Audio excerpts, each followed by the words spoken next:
পিতার হাতে দুই সন্তানের মৃত্যুর ঘটনার পর এবার শ্যালকের হাতে মৃত্যু হলো ভগ্নিপতির। এ ঘটনাটি উঠে আসছে উদয়পুর থেকে।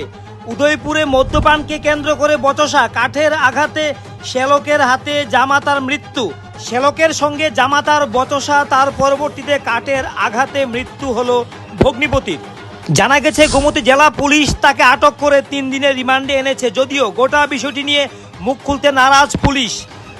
গোটা ঘটনাটি কি অবস্থায় রয়েছে, অর্থাৎ পুলিশের পরবর্তী পদক্ষেপ কি থাকবে, সেই বিষয় নিয়ে জানতে চাইলে অতিরিক্ত পুলিশ সুপার এই বিষয় নিয়ে কোনো কথা বলতে রাজি ছিলেন না এবং কনসার্ন পুলিশ অফিসারকেও এই বিষয় নিয়ে বিবৃতি দিতে নিষেধ করেছেন অতিরিক্ত পুলিশ সুপার।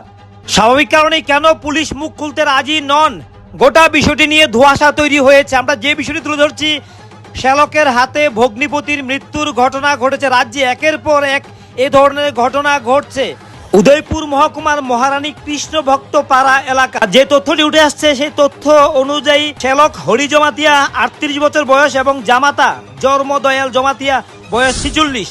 শ্যালকের আঘাতে মৃত্যু হয়েছে ভগ্নিপতির।